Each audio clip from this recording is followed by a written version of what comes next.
Good morning everyone, just a quick video today showing you the installation of the Range Rover L322 new windscreen. Don't forget to subscribe to the channel if you haven't done so already. So the first job we need to do is remove the old factory sealant. I started to use a knife for this, but very quickly realised that a very sharp wood chisel would be the best way to get the material off. Next, I cleaned off any sealant residue and painted any bare metal surfaces. I may have mentioned on a previous video the windscreen we're using is a brand new genuine Land Rover one, a heated screen too, which came to us brand new in the box with a sealing strip for the top of the screen.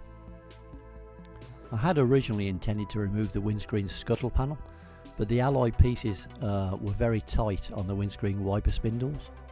In fact, it turned out that the scuttle panel didn't need to come off anyway.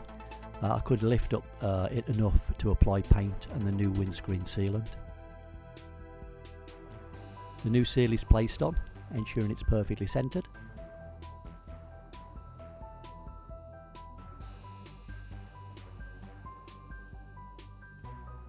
And with a lot of care and plenty of Sikaflex 221 black strong adhesive sealant, the new windscreen is fitted. I'll drop a link below in the description for the adhesive sealant that we did use.